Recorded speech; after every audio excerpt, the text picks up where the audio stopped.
Now, Sports Talk with Brodes. Here's Hunter Brody. What is going on, everyone? Welcome on into Sports Talk with Brodes. Yes, that was absurd. I can't believe they blew a 3-0 lead in the third period, but I'm not going to absolutely destroy them. I'm not happy, and I thought Carter Hart was weak in the third. He needs to be significantly better, and the team lost their mojo. They stopped attacking. They stopped going on their toes, establishing the forecheck. They allowed Nick Leddy to walk into the zone with ease for them to create plays.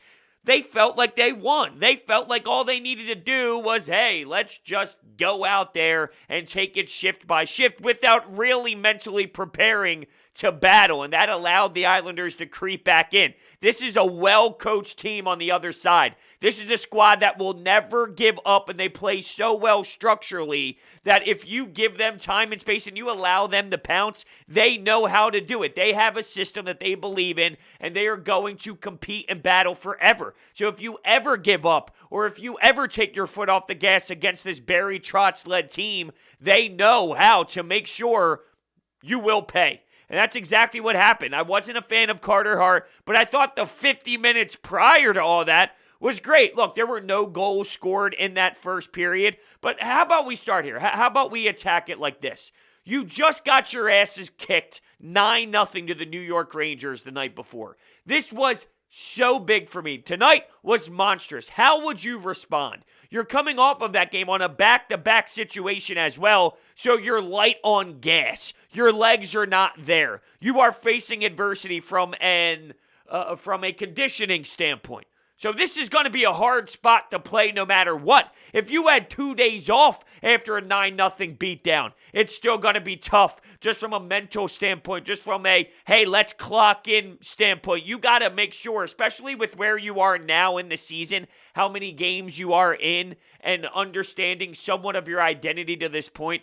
Losing 9-0 and playing your next game, season-saving type game to come out with 2 points. It was so explosive for me to see them come out and play the way that they did in the first period. Even though they didn't score any goals, they had a 4-minute power play that they did generate some sort of chances, and they did have some sort of chances, although I thought Carter Hart played stellar in that period. They came out and their mentality was good. They were physical. They were up on their toes. I thought that they really did establish the pace of play. They were up. They were there. I didn't love aube-kubel's penalty, and there's something to be said about the way aube-kubel has played this year. Not a big fan. Actually, I'm very underwhelmed with him as his role player, as his role in his, in his bottom six mentality. I don't like it this season. And it's funny, I remember talking to one of my buddies about this last year. He was all afraid of losing aube-kubel in this expansion draft, and what if someone takes him? Who cares? You can find an aube-kubel. You can find a bottom six guy. They're out there. There's a lot of young, fast speed guys that you can plug in your bottom six role. You can find him, all right? And whatever he did last season, guess what? He has been so damn disappointing this year. I can live without aube-kubel. I just remember my buddy saying that while watching him take penalties. And I thought he had an okay first, even though he took that penalty. But you got to be more aware, dude. Your coach has even stated this. You got to stay out of the box. You need to find that fine line of battling and playing physical and bringing that edge to your game, but you can't cross the line and hurt your hockey team. You can't rely on your squad to kill all of these penalties. Now, luckily they did, but what ended up happening was that second period was so unbelievable. And it starts with that line of Claude Giroux, leadership, by the way, may I add, Oskar Lindblom, and Travis Konecny. Those three, they were unreal. The way that they dominated shifts behind the goal line, cycled the puck, won their battles. They were physical as well. Even just entering the zone. To start off the scoring, the way Travis Konecny entered the zone, won a stick battle, really did work for it, slide it over to Claude Giroux with limited space, but fed it to him. He peppers Varlamov, and there's Oskar Lindblom going right into that blue paint area and cleaning up the garbage. The rebound popped up right onto his stick, and boom, he went right to his bread and butter. Go to the front of the net. When Oskar Lindblom had a great season, when he was playing his best before everything happened to him, he wasn't this guy that came down and sniped everyone. And similar to JVR, he had a great point production season, but it wasn't this eye-popping style of play. He just found the right areas. He just made the right plays. He doesn't flash. But when he plays his best version of hockey, he gets to where he needs to. He works to get to the space that screams Oskar Lindblom. And for Travis Konecny to make that play to Claude Giroux, pepper Varlamov, and bang, there it is, right where Oskar Lindblom goes. That's a great way to score. And keep in mind, Oskar Lindblom was just a healthy scratch. So you are a scratch, and then you respond to that. And I even loved his message after the game when he spoke to the media. You know what? Yeah, I had a good game tonight. It's more big picture, though. Hey, it's more about what can we do. I got to keep this up. It's great that I played good and my effort was there, but it's not a one-game thing. We got to get back on the right track. And look, just because I'm happy with this win, I don't now think all of the flaws are going to change. So, yeah, this is what the Flyers are. By now, there's enough games played where they are going to give up a lot of goals sometimes in a short window. They are going to have flaws in the D zone. When they don't get in on the forecheck and when they don't make plays happen offensively and in the neutral zone, you're going to watch players like Nick Leddy enter the zone and make passes to Del Cole, who rips it along the glove side of Carter Hart on the far side and beats him low. That's going to happen. Those moments are reality. This team is not magically going to snap their fingers and all of a sudden not be the D zone that they have been to this point. But I want to keep them hanging into it, right? Like, I want the Flyers to be engaged and be in the mix, whether it's a tease or not. Grab those 2 points. I don't care how it happened. Getting 2 points, especially in regulation, was monstrous. And quite honestly, for me tonight, I wouldn't have cared if they got it in overtime or got it in a shootout and allowed the Islanders to snag a point either. But we talk about these 4-point swings playing in your division each night. It was big to get that. And whether they're flawed or they're just hanging on by a thread, I don't care. I want them to be engaged. I don't want them to be the Buffalo Sabres. I don't want them to be the Detroit Red Wings. I don't want them to be a team that's so far out of it where they're irrelevant anymore. They're frustrating. They make me want to punch myself in the teeth.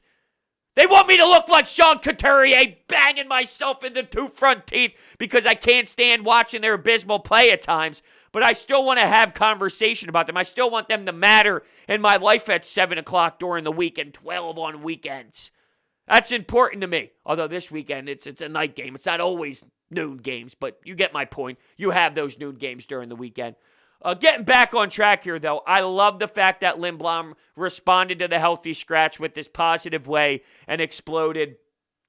The second goal, Prosser throws a puck on net from the blue line, but it all started with work down low. It all started with outworking your opponent and winning puck battles and just really, really working. I mean, the way that they put everything out there in the corner battles, I was almost blown away by that line and the way that they forced it. You work the puck up high, Lindblom doing his thing. Here's Claude Giroux with a beautiful tip that goes past Varlamov. The leadership really stepped up, and it's this up and down talk right now when it comes to Claude Giroux and even Jake Voracek, because that third goal, Voracek, Kevin Hayes, and even Justin Braun, who drove the net with a purpose, and that allowed the passing lane. How about Justin Braun? The stay-at-home, old grizzled defenseman joins the rush with Kevin Hayes and Voracek, and he takes the defenseman with him, opens up that lane for Kevin Hayes to go cross the slot area, and bang, Voracek with a beautiful 1-2 with so much velocity on the shot and the speed. The way it came off of his stick, it just flew so perfectly.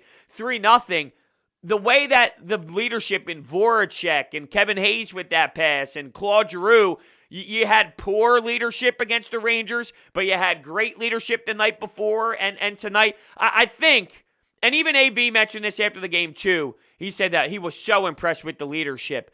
I do sense that there's something to be said about. Everyone wants to rip G and rip who he is and rip the playoff lack of success since he's been here. I do have this feeling that Voracek, Giroux, as bad as this defense is, they are going to hold this team afloat. They are going to hold this team in the conversation. Now, what does that mean? I don't know. I don't know the end result. But I do know that it could be way worse than what it has been this year, even though it's been one of the worst defensive cores I've ever seen and defensive problems I've ever seen. I sense that we keep talking about the leadership in these wins. I do think that they are going to keep this team engaged in that fight, whether it's fifth seed, whatever. They are going to be a topic because of the way that the C and the assistants are out there making sure that this locker room doesn't fall apart. They have been involved in a lot of locker rooms, a lot of ups and downs, a lot of great moments, and a lot of real ugly ones as well. There's something to be said about Alain Vigneault's career and how many teams he's been involved with and all the winning seasons he's had. And just because I hear players like Joel Farabee, for example. And when there was that game the other night, I forget specifically who it was against. It might have been the Sabres. I forget, but it really doesn't matter who it was against. It was that power play goal where Jake Voracek and Claude Giroux executed right side. It went from G behind the goal line to Voracek. Giroux slid back door. Voracek thread the needle perfectly. Giroux was there. Stick was there. Skates were there to make sure nothing could go by him. And bang, he puts it in. And it tied up the game 4-4. It was the Rangers, actually. I think it was the Rangers game. Yeah, it was. That was a big goal to tie it up 4-4 after the Rangers took a third period lead 4-3. Yeah, I'm pretty sure that was it. And Joel Farabee even talked about it. He's like, it's special to watch someone like Claude Giroux and these veterans make these type of plays because they discuss it before. He heard them talk about it. Hey, this is what we're going to do. This is the play we're going to run. And then in a blink of an eye, Joel Farabee watched these veterans go out there and tie the game. Hey, we're going to tie the game. This is what we're going to do. I'm going to pass it to you. I'm going to slip back door. You're going to find me back door perfectly right on my tape, and I'm going to bang it in. Okay. And Joel Farabee's sitting on the bench and seeing it happen. That's the special type of players that Voracek and Giroux. That's the leadership side of things that I think can really rub off to Joel Farabee and these younger cats that are still trying to find their way and find who they are going to be in this league.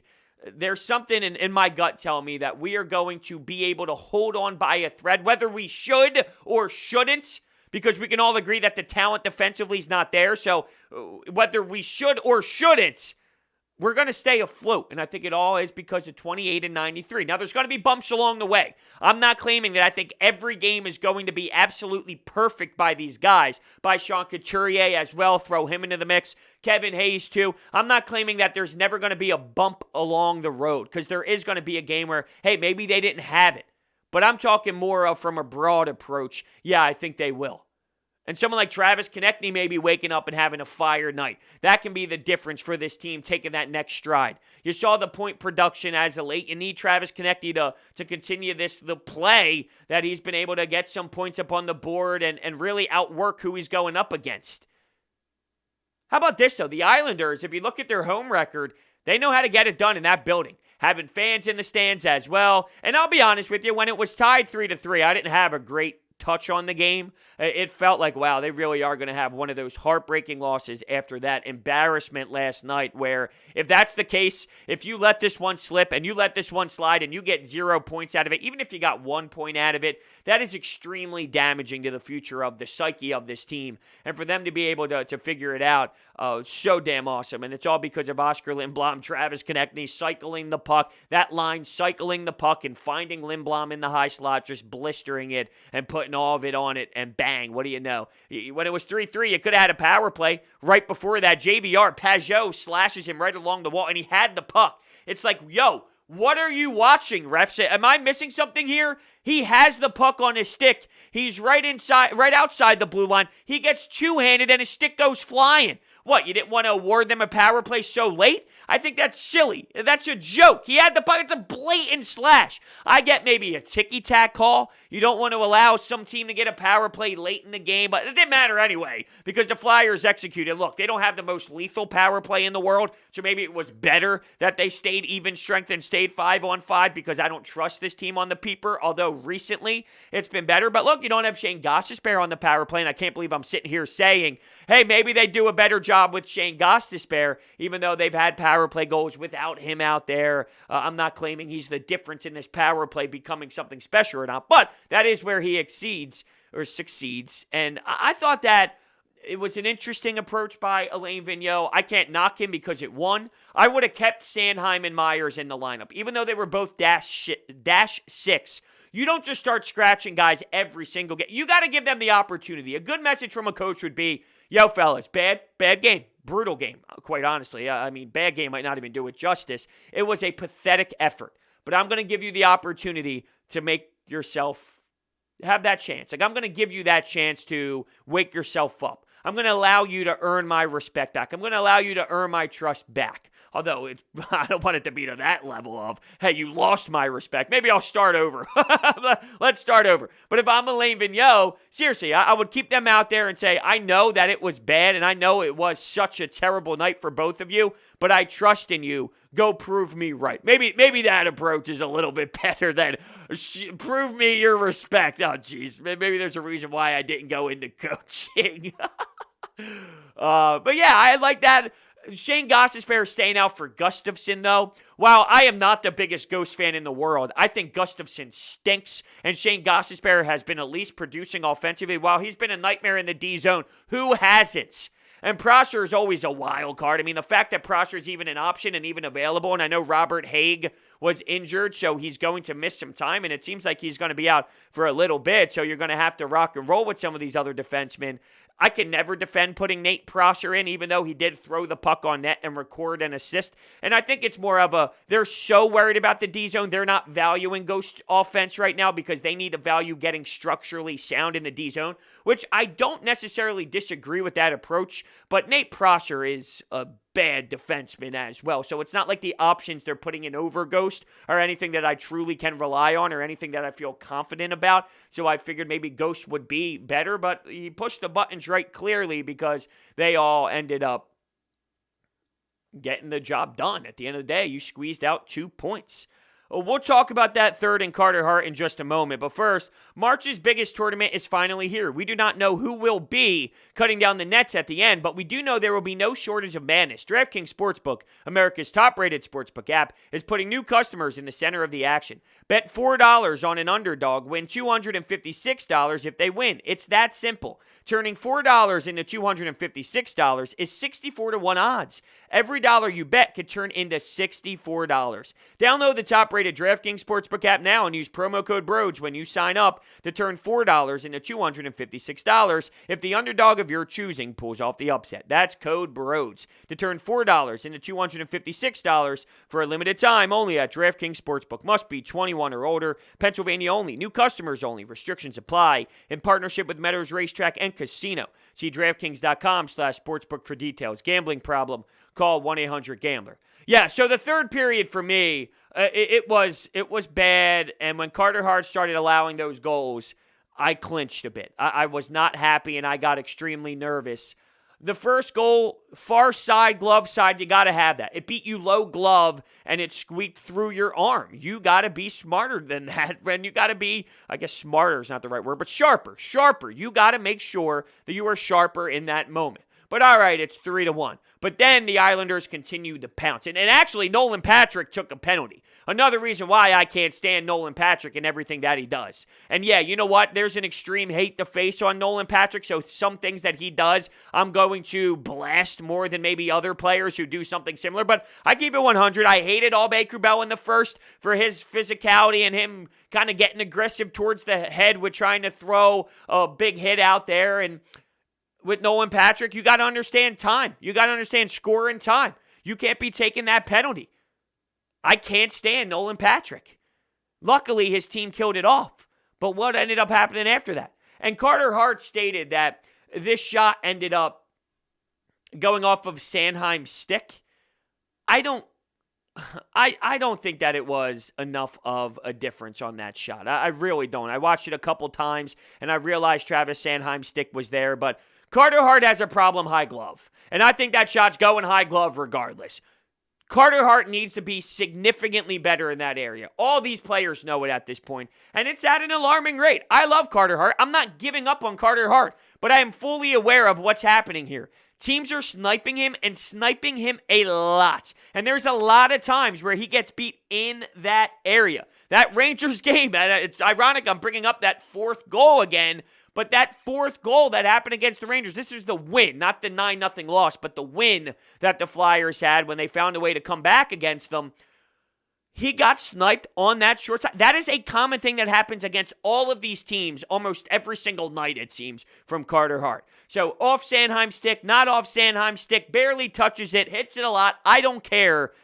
You have a problem, Carter Hart, and you can't get beat on that spot, no matter what time it is, because it happens to you all the time. So I'm not even talking about specifically tonight, right then and there. It's any time there. You need to challenge more. You got to come out. He got small. Carter Hart got small, physically and literally, in his net.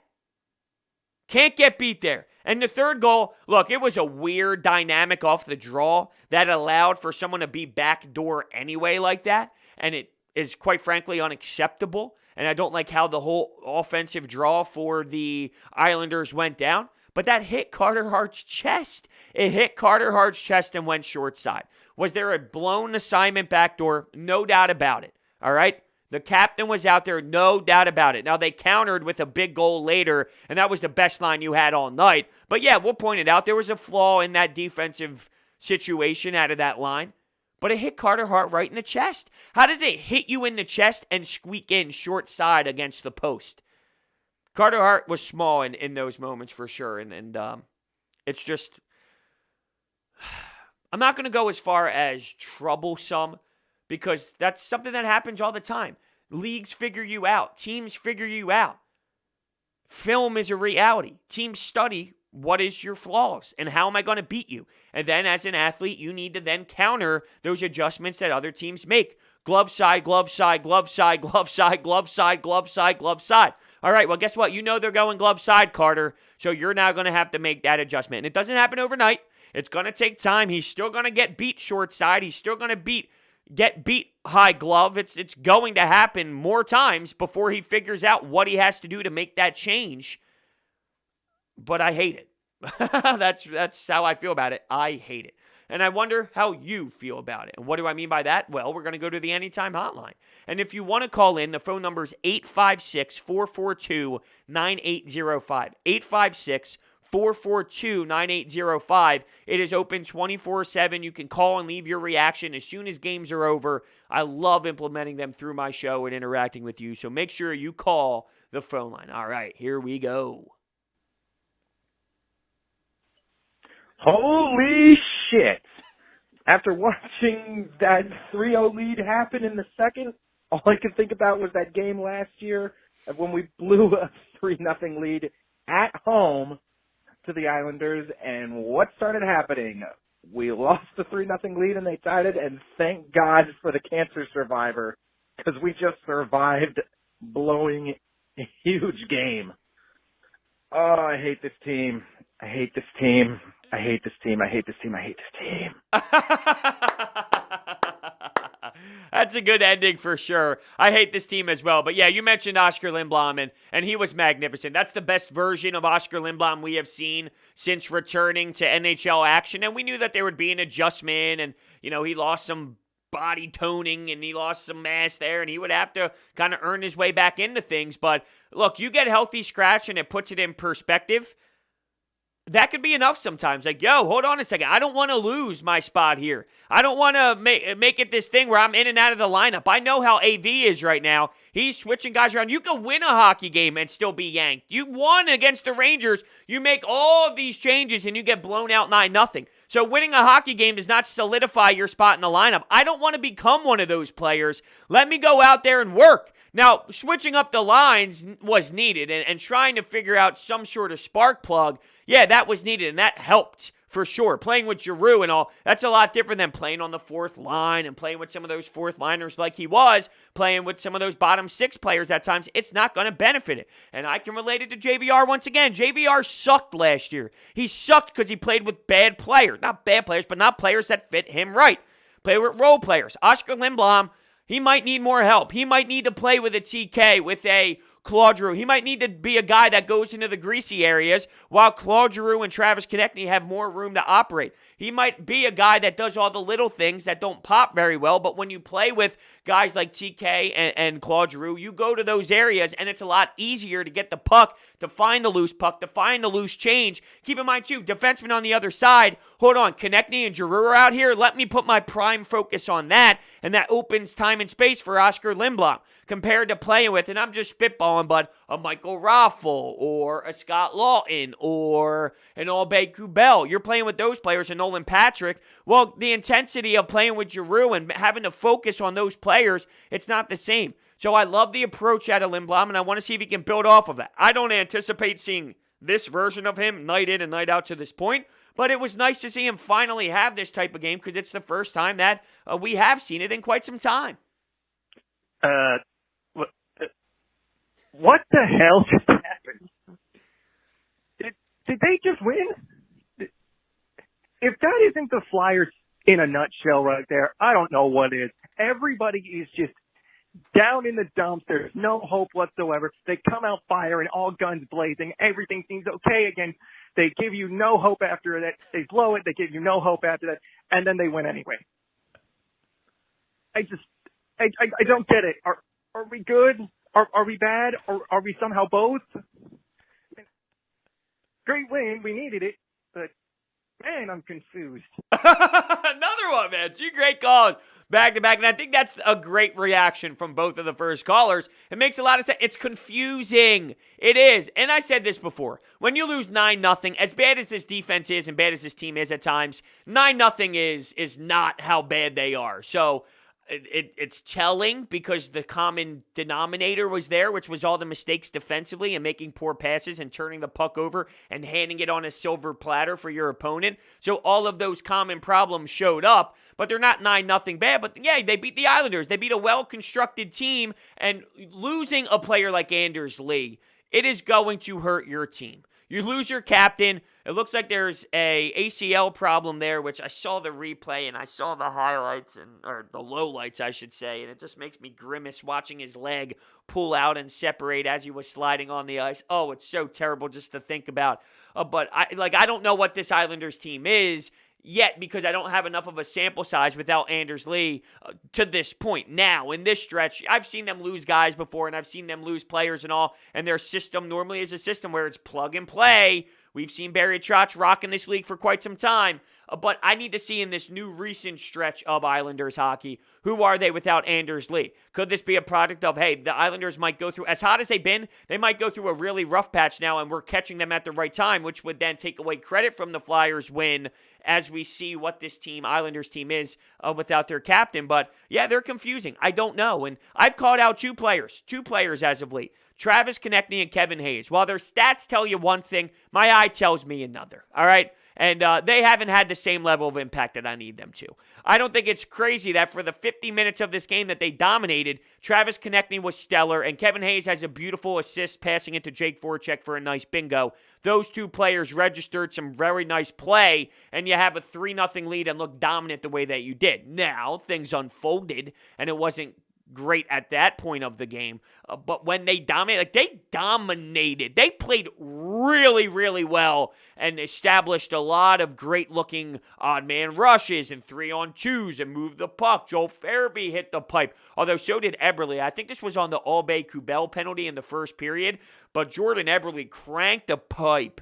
But, man, the way Barzal has the patience and he circles around himself on the right side of the wall, circles around with speed, patience, stick handling, and the way he keeps his stick blade open to make it look like he's not going to pass it, but knowing on the left side of his face, his eyes, like he knew. And I watched McDavid do this, too, on a 2-on-1, because I was watching a little bit of Winnipeg-Edmonton. Winnipeg just scored it up. A nice tip by the fourth line. Nate Thompson actually threw it on net. It got redirected. They tied up within 5 seconds. Here's Connor McDavid going the other way. stick handle, like looking off to see if he's going to pass, not even looking where he's going to shoot, and rips it, snipes easily. Very similar to Barzell with he's not even looking to pass, but he's looking to shoot, but he knows he's going to pass. It's the opposite, but it's the same mentality of you know what you're going to do with the puck, but you're not even looking in that area. He slides it over to Eberle. Oh, it's just magnificent, but luckily it hit the pipe. But going back to the Flyers, just becoming a team that actually had some odd man rushes and moved the puck and actually generated some sort of good looks. Yeah, they did that for about 50 minutes of the game. The ending, though, oof. Fuck me. I thought they were about to fucking blow it again. Big 2 points tonight. The first two periods was awesome. The Flyers played outstanding hockey. Oskar Lindblom finally delivers. Finally. I'm pretty sure Pittsburgh lost tonight. We just got to start winning these games, and we got to start hoping for some teams to lose here. That's kind of where we're at now. Yeah, I mean, look, as deep as you are into the season, there's also time, too, right? So I don't think it's at the point where, yes, you want to look around the scoreboard and see what other teams did in your division and all, which makes sense considering they all play each other all the time, obviously. But I don't think it's to the point where it's like, okay, you're 5 games back. You need 4 points. You got to watch this team and that team. You know what I mean? It's not to the aggressiveness of there's 4 hockey games left and you really got to start counting points, or there's 8 games left and you really got to start doing the math and start throwing out equations. It's definitely not to that point yet. There's still half of the season left, which you're getting in there. You're more involved, but at the same time, it's, hey, there is a lot of hockey left, so just take care of business. And I asked this question after the Rangers debacle. If they were to take 2 of 3 against the Islanders, do you now feel differently about it? And my answer was, I don't know how I'm going to feel. Obviously, context is key, and I would have to see how it plays out. But what if you won 2 of 3? What if you swept the Islanders? How do you feel about the Rangers? Is it just one of those like, wow, that is weird. That is strange. You'll never see this team lose to that level again. 9-0 is iconic, a historic type of loss. That's one of those, hey, you put the tape away and you move on to the next one. You don't even think about it. You throw it in the trash. Never glance at it once again. But I'll be honest, and I know I talked about maybe being a bad coach earlier in the show. That's one of those ones I can't throw away. There's tough losses that you don't look at, maybe 4-1, 5-1. 9-0 is we're watching every turnover you have. I would make my team watch every single bad play, every turnover. Essentially, I would run the whole game and just make them watch the whole game. All right, we're watching the whole game, damn it. I'd have my red laser. I'd have my cup of coffee. Haig, where you at, Haig? You know, or, hey, Myers. Hey, Sanheim, where you at, bud? Right? I just rip them into pieces. That's not a throw away the tape one. But getting back to the question, though, if you take care of business against the Islanders, is that more of a, hey, you forget about it? As time moves on, that was a hiccup. We don't know the answer to that question. We'll know once we see this play out, but we don't know the answer to that question just yet. Hey, Brodes. Gotta say, I'm very happy the boys turned it around, won the game tonight. Did not like the fashion in which they won, although I think there's some positives to take out of the game. We definitely came out with a lot more energy, and our forecheck was really good those first 2 periods. That's something we haven't really seen a lot from them this year, but we know they're capable of. Really happy that Oskar Lindblom was able to get a couple goals tonight. I was really worried with, how he's been playing lately, and such a feel-good story, but, we also need him to produce at this point, and he did that in a big way tonight. I thought Carter Hart played pretty strong. Maybe 1 or 2 of those goals, I think maybe he should have had, but overall, good win by the boys.